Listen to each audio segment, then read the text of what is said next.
Hey, dope people, it's Adam. Hope you're having a great Thursday. I'm having an all right Thursday, dealing with some insurance stuff later today. That's always fun. I'm on the spectrum. I got ASD, and forms and stuff are hell. I was embarrassed for a long time. Now I'm just letting my wife take over, and it's a bit better, but still they're hell. Especially insurance forms. I don't do well. I don't survive insurance forms very well. So wish me luck. Working on that with some long-term disability claims, things like that. So yeah, it's tough, but doing what I can. At least I have access to this kind of stuff. At the end of the day, it's not perfect, but it is what it is. I wish we could just talk to each other. I hate the forms, but it, it is that is it works for most of everyone else, so I just have to deal with it. I've been watching some videos and stuff about what's going on in Iran. Obviously, like, let's get the obvious stuff off the top. It's an unjust war, or an illegal war, I should say. Again, you say it's unjust, and then people go, "Well, Iran Ayatollah did all this terrible shit." Yes, the Iran Ayatollah did a whole bunch of terrible shit.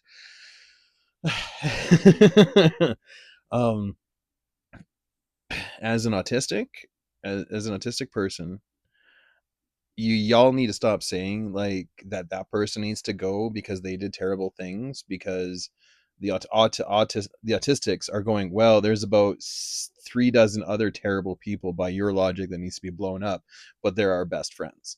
So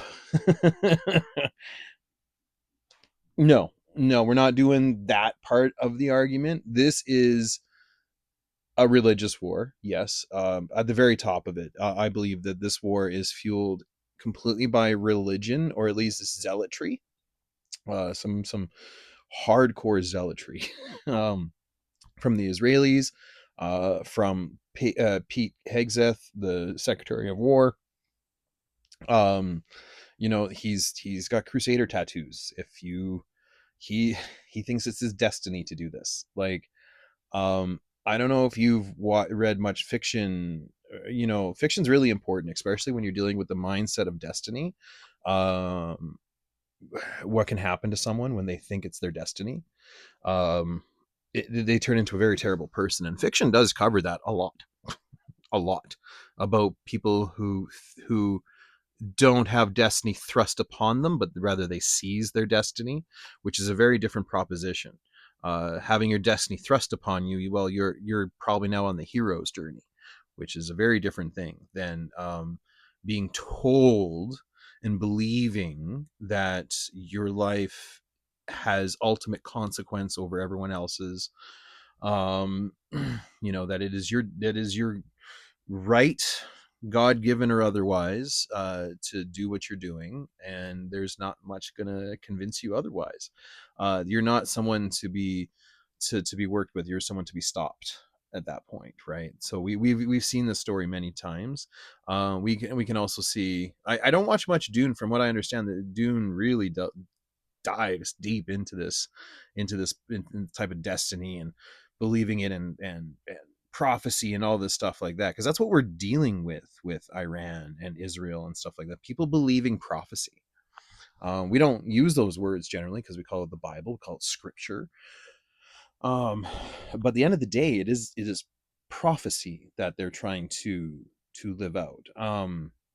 So again, prophecy, man, it's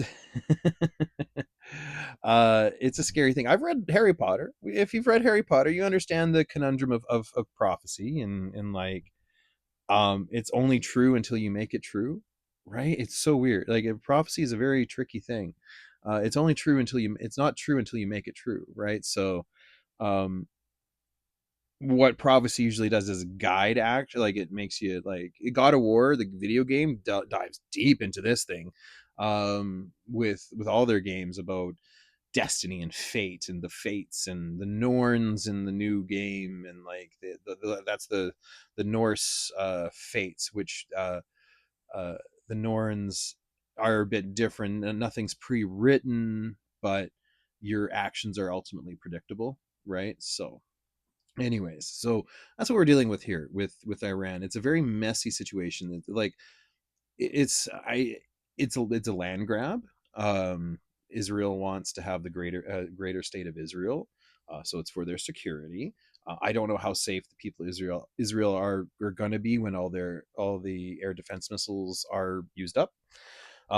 As far as I've been doing some quick math on the numbers I've been hearing, and shit, that's not good for the people of Israel. So I hope they have a plan. I'm sure there's lots of bunkers, but the people, again, they support a lot of this, but it doesn't. You still don't deserve to be blown up.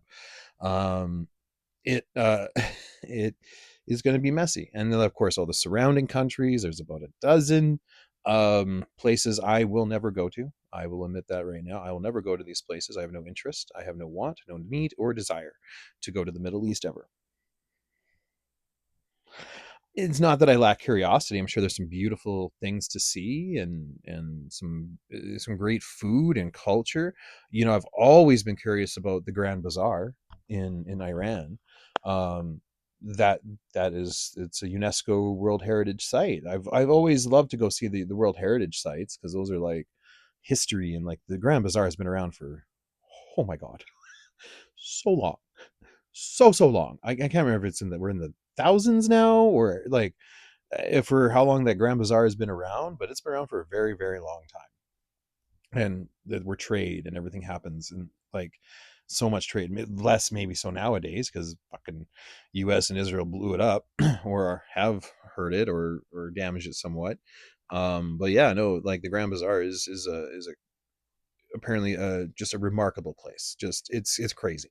But yeah, no, so they're bombing like World Heritage sites. So that's like the religious war aspect of it. You erase culture, you erase history, to make sure that it's only yours, that is prevalent. So there's no question of your destiny, right? So yeah, these guys and their warmongering and stuff like that. Pete Hegseth is the worst of it. Now I haven't mentioned you know who in a minute,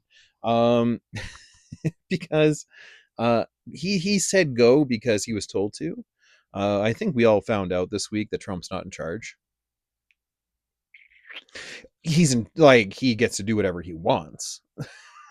People are mistaken that this is a little aside. People mistake getting to do whatever you want as being in charge. That's not how being in charge works. Getting to do whatever you want is just privilege.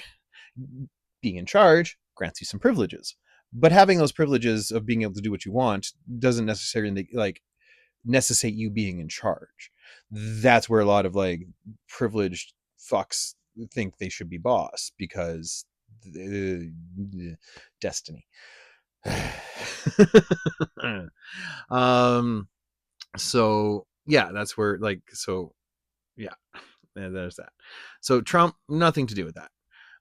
Trump, nothing to do with wanting to go to war with Iran. No, like he was just told this is what we need to do, and he said okay. He's on the record, and I think this might be legitimate. This is not me like excusing anything Trump has ever done, said, or whatever, but he has been consistent on this because like he's a warmonger, but he's not like he he's a rapist. Okay, he's in and out. He's doing things quick. That's his mindset. Let's be honest with that. So he doesn't want to stick around too long to get caught doing something wrong. That's Trump. That's Trump in a nutshell. So he's in and out. He wants to kidnap Maduro. He wants to blow up this or blow up that, like Qasem Soleimani. No, who is the? I think that's the guy, the general, the Iranian general that he blew up. Like, and this guy was fighting ISIS. Like, yeah, I'm not a big fan of Iran, but dude was fighting ISIS. He wasn't fighting us. He wasn't fighting the West. He was fighting ISIS. ISIS was a much more clear and present danger to Iran than well, you know, the U.S. has its well at that time, like just before then, the U.S. wasn't a clear present danger to Iran because of the Iranian nuclear deal, right? Like, so we've been the whole world has been walked into that. Like, Obama did the big mistake of of negotiating and being a diplomat and governing. Scary word, I know. Don't ask a conservative what governing means. They don't know. They have no idea. All they know is being in charge and getting to do what they want. That's what they don't know anything about governance, but they sure know how to be in charge. Because they've been told they were supposed to be. Um, so yeah, like you got a lot of terrible people in charge, who think that it is their destiny to blow up the Middle East, to usher in the second coming of Christ. I wish that was like me just being facetious, just being like, this is what they really like. I wish that was just a conspiracy theory at this point. It's not. You can go look it up. It's there. It's all there. A lot of us, like, I won't give any credit anymore to Sam Harris or Richard Dawkins anymore. They have some great ideas. They kind of got the ball rolling, but we should stop giving these guys credit. They're way like, after a certain year, 2008, if you were still friends with Jeffrey Epstein, that was a deal breaker. That's a deal breaker that you should be now excised from polite society. We all knew. Everyone knew who he was and what he was. It wasn't a secret. It was a really, or if it was a secret, it was a really bad kept secret. We all knew what he was. We even had a president of the United States declaring full throatedly that he hadn't been friends with him for many, many years. So, no, the atheism thing got a good start. It went off the rails with the intellectual dark web and stuff like that. Um, being atheist as being the default right approach, like being on the default correct side of every argument. Sure, on the side of science, yeah, sure, an atheistic viewpoint is the correct one, but an atheistic viewpoint is just a nun. Is just a nun. It doesn't describe your spirituality, doesn't describe like your traditions, doesn't describe anything that makes you a human being. It's just, I don't have a sky daddies, mommies, uncles, whatever. Like, I know some religions have lots of gods, or like, there's none. We just a nun, just a nun. But I'm spiritual. I can be spiritual. I meditate. I do pray. An atheist that prays. It's not being. That is not a contradiction. It is, prayer is an activity of self-reflection. Now, you can pray to something, you can pray to a god or whatever, but at the end of the day, it's still an activity of self-reflection, and it is a good activity to do. I've learned that. I thought prayer was useless. Prayer doesn't do anything for anybody else. Just let's be clear. Prayer does nothing for anybody else. It's all for you, a recentering and a focusing of what is important to you and what you value. That's it. It's finding the inner validation, right? It's finding that inner validation in prayer. That's why they encourage people to pray, and when they're in religions, because it helps do that inner validation of what they're doing is correct. Um, that's why group prayer is so effective in keeping people cohesive and stuff like that. It's a very effective thing. Me personally, I think prayer should be a solitary, honestly, very private thing. Like, that is because it is a very selfish act. So in my mind, religion takes advantage of prayer to help further their goals and to make sure people are controlled and cohesive and all that. That's just my take. That's my take on prayer. It's neither good nor bad. It can be effective or ineffective, in a goal, right? So, um, whether you want to call your prayer meditation or finding your zen or whatever it is, that inner dialogue, that inner reflection, that is prayer. That is what that is. Um, and it kind of, I hope it makes people think better of some atheists, that we do pray, only we're just not praying to a god. We're not praying to sky daddies or mommies. Like I said, we are just reflecting, centering, trying to find purpose. That is, a big part of prayer, trying to find your purpose, trying to find what drives you, what's going to motivate you, what your next step could be, right? So no, it's because that's that voice, that thing that's telling you what to do next. That's you. That is you. It is just a different part of you that you can't see, hear, smell, touch, taste, right? Like it's just going to talk to you once in a while, or just kind of push you in a direction. You have to like really quiet, really focused, really centered. So, anyways, huge detour. That's just my little atheistic take on prayer.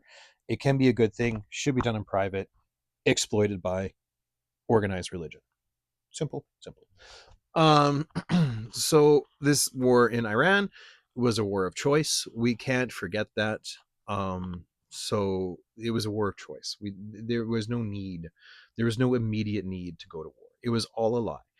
I am 42 years old. Everyone in and around 5 years my younger, I would imagine, you all remember, and of course anyone older than me will remember.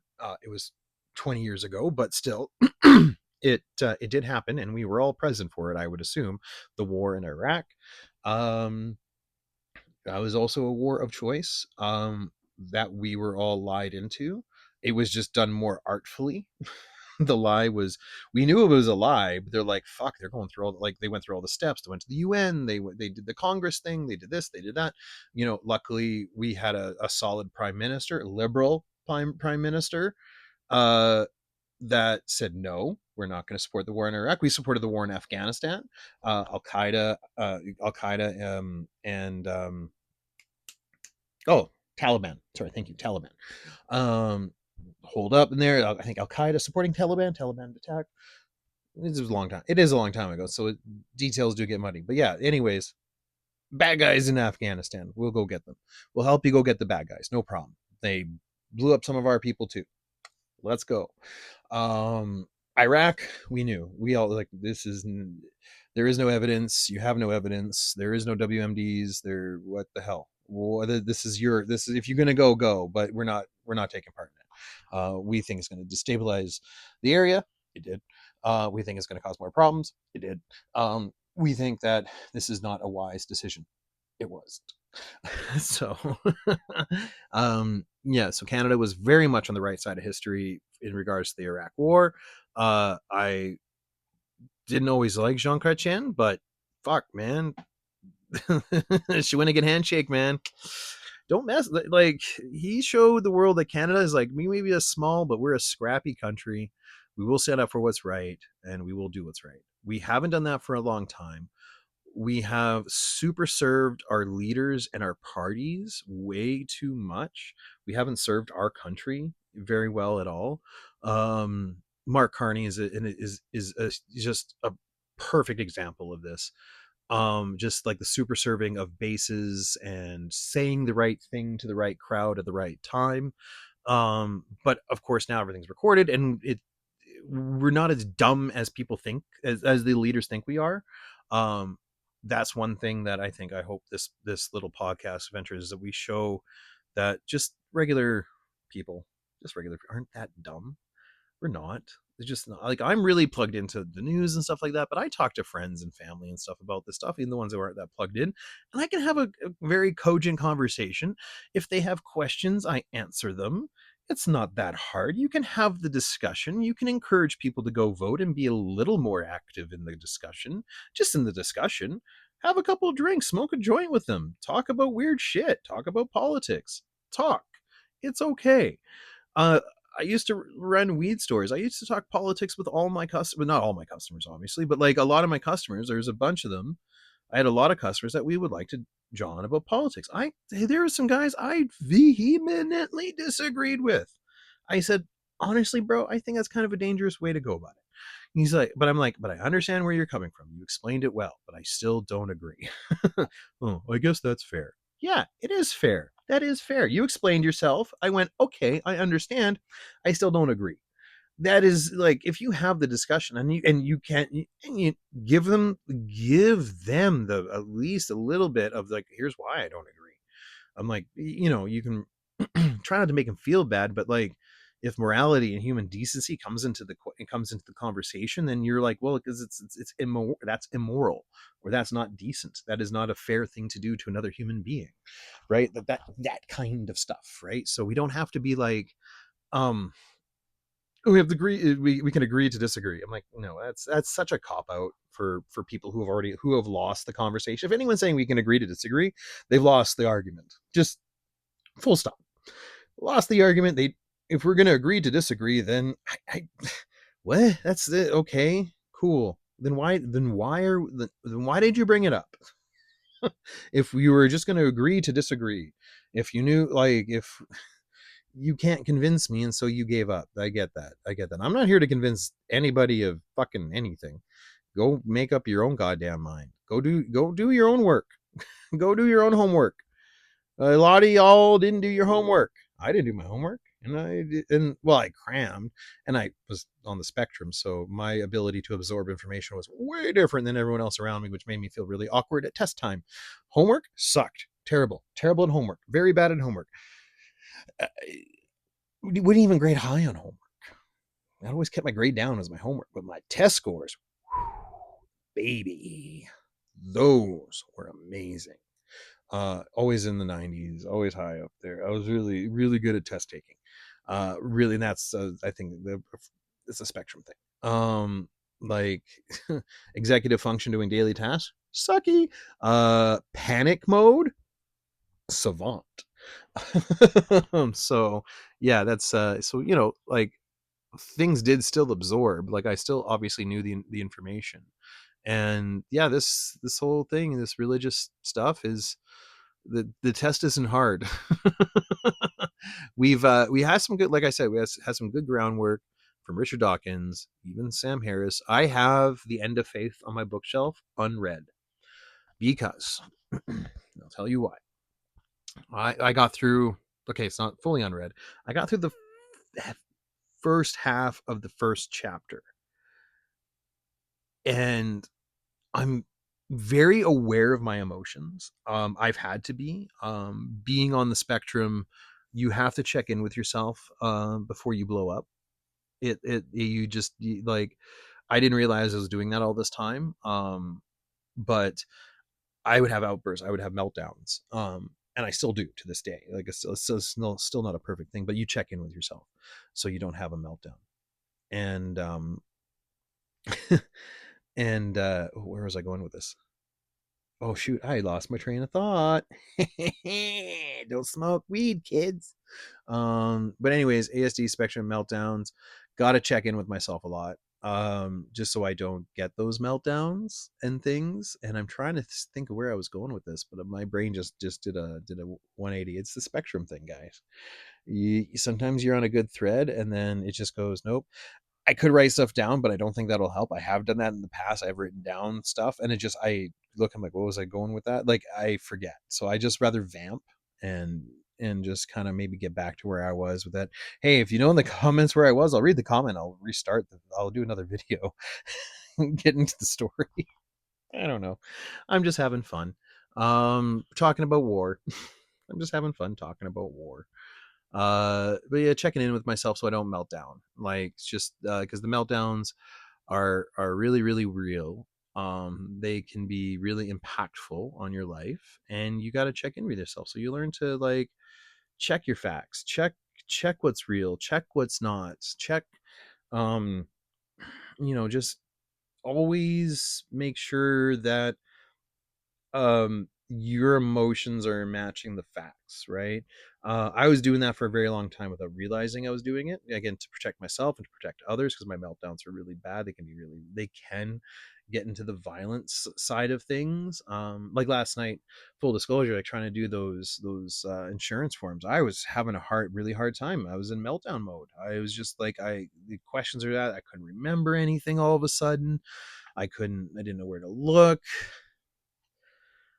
Things weren't working well, and I'm trying to work with a government website that's not working, and that just makes me really angry because those are simple things that the government can do and they refuse to do. That means they don't give a shit about us, just so you know. And then I used some tools last night to help me get through the meltdown. Still had a meltdown, but got me through the meltdown.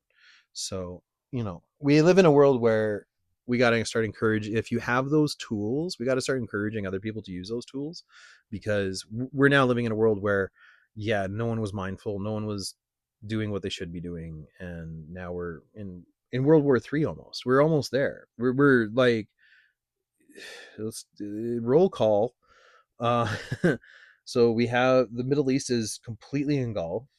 You have the U.S. Bombing indiscriminately and kidnapping leaders and threatening the sovereignty of countries in their own hemisphere. Oh, and Ukraine and Russia. So we have something popping off in the European region area. So I don't know. I don't know when we call it. Um, but yeah, there's a lot of conflict happening all over the world. I know we're not supposed to call it war, but whatever. It's not really war. It's a structured insert. Fuck off. They think that we're stupid. They think that we're stupid. And I think I was going on this track earlier. Like they think we're stupid, and so we got to, like, we don't have to prove anything. Just so you know, we don't have to prove anything to them. We don't have to prove a goddamn thing to these leaders. Um, you just have to, like, we just have to trust in ourselves to do what's right. And some of us are doing what we can. Like I'm trying, like me, I'm looking at disability here, like coming up, but I still want to do something with my life. I still want to do something. Like it's not going to be, probably not going to be behind the counter at a retail store anymore. Um, I'd rather share my gifts and my abilities and my knowledge and my experiences in a different way. And I think that's going to be this podcasting gig and some politics, whether it's support or being in it or whatever, like some politics, because this sideline bullshit is, I'm done with it. Like people always tell me I don't want to talk about this. I'm not into politics. I'm like, I don't care anymore. I used to care. I used to go, okay, no problem. I can respect that. I don't respect it anymore. I just don't. I don't respect that you're not into politics anymore, because it is a cop out. It's the cowardly approach. It is, I'm not going to say either way, because I want to be free in what side I pick. Whatever shakes out, I want to be on the side of the winner. Fuck off. Fuck off. Yeah, quite simply fuck off. If that is your guiding star, you just stop voting. Just stop voting. Just don't vote, because why? Why? You don't care. You don't care. So the people who care vote. If you do care, by all means vote. By all means vote. But if you don't care, don't vote. If you don't give a shit, then don't take part. Simple as that. I think we can turn around a lot of people who don't give a shit into people who do give a shit. I really do. I think it's going to be pretty easy to connect a few fucking dots for people. And I'm not talking about this, the Goyim awakening thing, you fucking anti-Semites. I'm talking about just people waking up to the fact that there is some terrible shit happening in this world. It's being excused by our leaders and encouraged by others. So that is, it's not conspiratorial thinking. That is, we've seen the news conferences. We've seen the doublespeak in real time in the past short amount of time. Davos, the new world order's ended, and it's time. And then it's just like, yeah, Iran is really bad, and we should bomb them. Like no, we should not be encouraging illegal wars. Period. End of story. End of story. We didn't do it then. We're not going to do it now. And Carney is on the fence. He is so on the fence, because guys, he's a conservative. He's a he's center right, right. So he is the version of conservative that we are most comfortable with, that we actually like. Again, like is, you can't really like a conservative, but like the type of conservative that is more digestible, that we can deal with, predictable, even very predictable. this type of conservative. Oh yes, very predictable. Anyone could have predicted what he was going to do. Like everyone's like so surprised about the Davos thing, and then now support of the of the overthrowing of the Ayatollah, like the killing of the Ayatollah. I'm like, guys, he's fucking center right. He's gonna support the toppling of that regime. He's gonna support it. That's they've been conditioned to their entire lives. They talk about in their little rooms how terrible Iran is, how they need to do something about Iran. Something needs to be done about Iran. Something needs to be done about Iran. They did something. And now what? You can't just go in and bomb a country into being your friend. I know you can get your friends bombed, but you can't bomb your friends. You see what I mean? Fuck. Comparing that is also very true in this war thing, because like you can get like now Israel is going to be bombed, and is it their fault? Is it U.S. I think it's everyone's fault. I think it's a cohesive juncture of whose fault it is. You got these fucking religious nut jobs, Mike Huckabee, and uh, they're all religious nut jobs. They really are. This has been like, then this is the thing. This is where those Sam Harris types, and we were talking about this years ago, years and years and years ago, that this move in Iraq was a push to like for like towards Armageddon. This is what they wanted to do. This was already discussed. I know this. I have autism. I remember. I don't remember everything, but I remember that.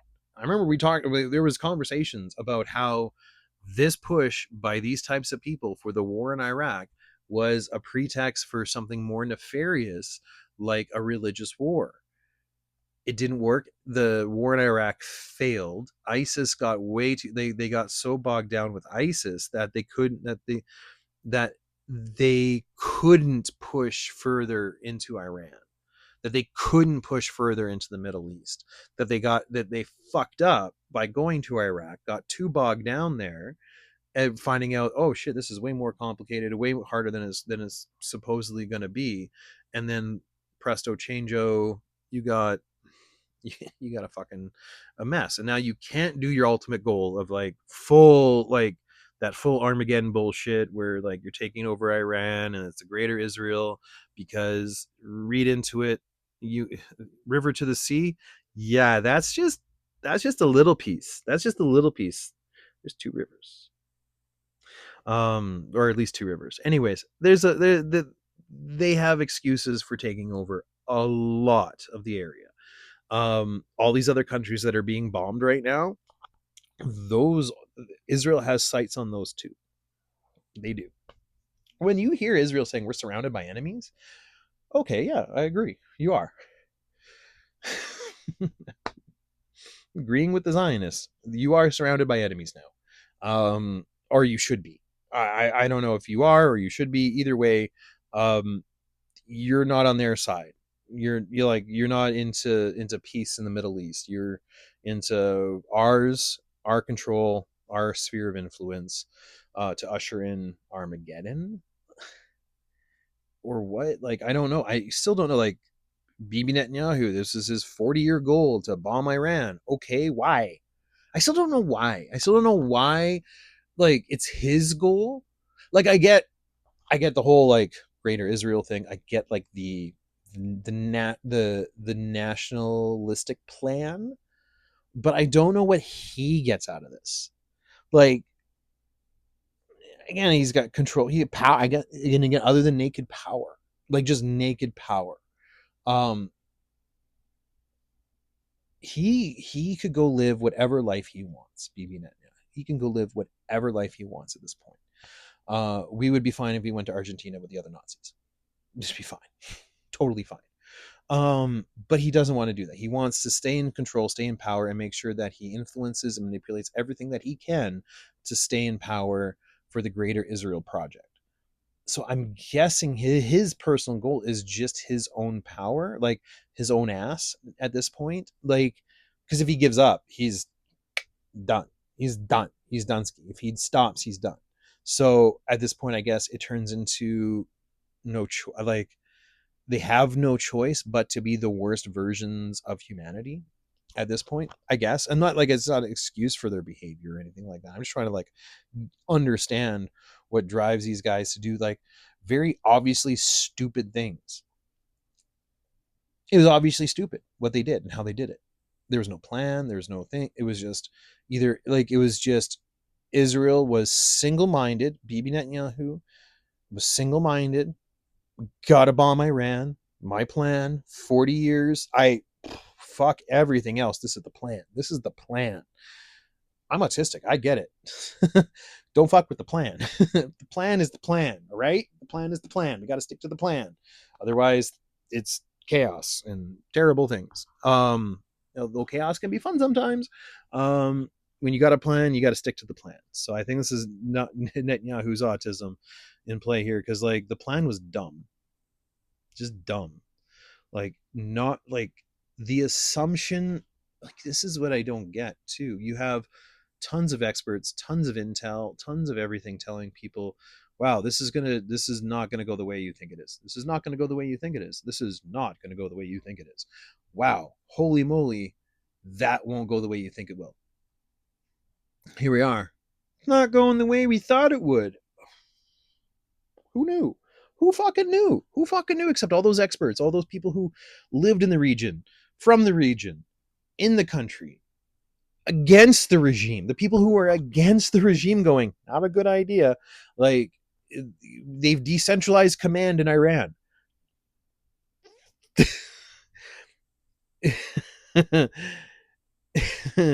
So if there was centralized command in Iran, we'd be done already. It'd be over. It'd be over. It'd be like, oh, you killed their leader. We're done. Okay, give up. Like, what do you want? Seriously, that's pretty much how it would work. But that's not what they have done. They have decentralized their command. So now they got little, like, you got a commander here, with all their own little orders, all their own little strategies, all their own little plans. There is not one cohesive plan. There's not one cohesive leader telling everyone what to do. You got a leader in each area. So many leaders now that have a chain of command, that have all these things, that know what they're supposed to do, and now they're gonna do it. Now they're gonna do it, and they have the means, the technology to inflict a shit ton of pain on the area.